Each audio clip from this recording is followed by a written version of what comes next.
Assalamualaikum warahmatullahi wabarakatuh. Pada hari ini kita bertemu kembali dalam metode pembelajaran pelayanan KB. Hari ini kita akan membahas masalah kontrasepsi hormonal jangka panjang, yaitu kontrasepsi implan atau kontrasepsi bawah kulit. Tujuan instruksional umum: setelah mengikuti perkuliahan ini, mahasiswa diharapkan dapat mengerti dan paham jenis alat kontrasepsi, khususnya kontrasepsi implan.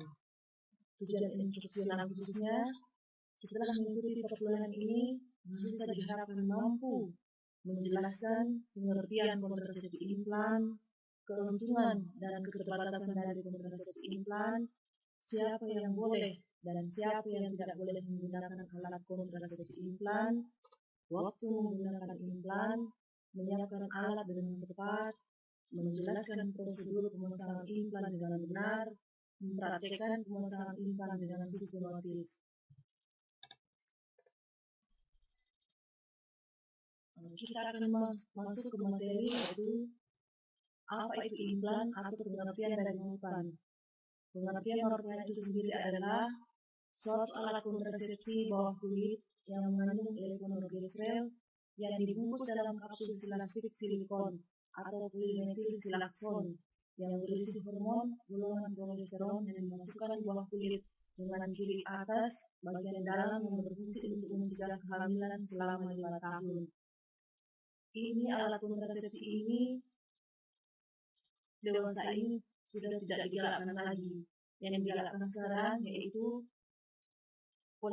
progesteron yang dimasukkan di bawah kulit dalam kiri atas dengan menggunakan 2 kapsul yang berfungsi hanya mencegah kehamilan selama 3 tahun.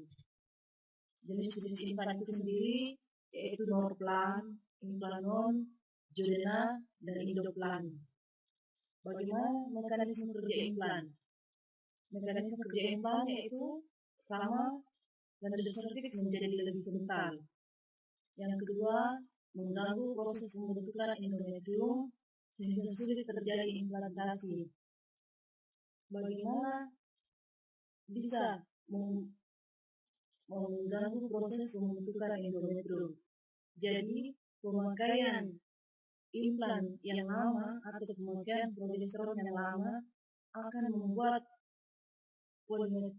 terjadinya pengecilan endometrium. Dengan terjadinya pengecilan endometrium, otomatis untuk implantasi ovulasi akan sulit terjadi.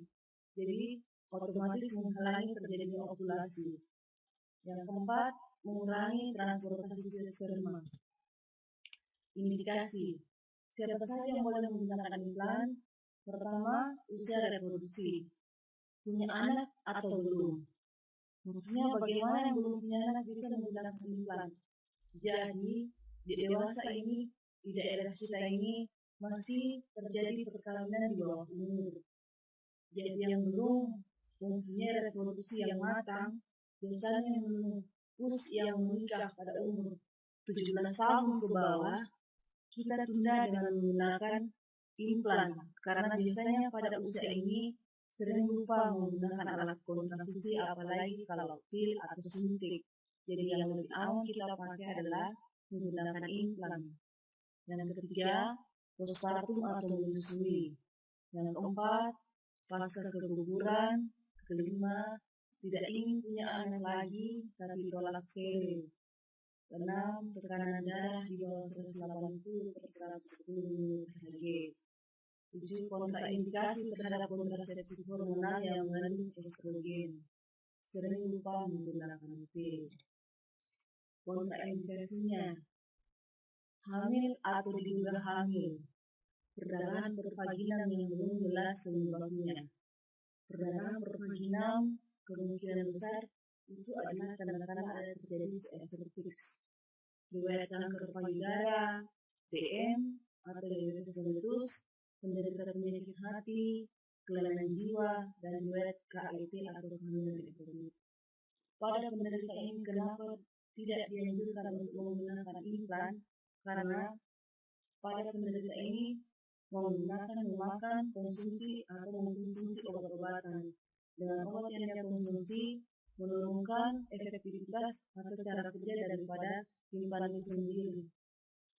Keuntungannya, reversibilitas tinggi, efektivitas sangat tinggi, perlindungan jangka panjang sampai 5 tahun, mudah dalam pemakaian, tidak mengganggu kegiatan senggama, tidak mengganggu pengeluaran ASI, klien hanya perlu kembali ke klinik bila ada keluhan, dan biaya ringan. Kerugian efek samping, terjadi gangguan pola haid, perubahan libido dan berat badan, nyeri kepala, pusing, pening, nyeri mamai, perasaan mual, anoreksia, tidak dapat menghentikan pemakaian sendiri, efektivitas turun jika menggunakan obat-obatan tuberkulosis dan epilepsi. Terima kasih. Itulah materi yang sempat saya bawakan pada kesempatan hari ini. Mungkin pada kesempatan lain kita akan membahas kapan dan bagaimana cara pemasangan itu sendiri. Lebih dan kurangnya mohon dimaafkan. Sekian, wabillahi taufiq wal hidayah. Wassalamualaikum warahmatullahi wabarakatuh.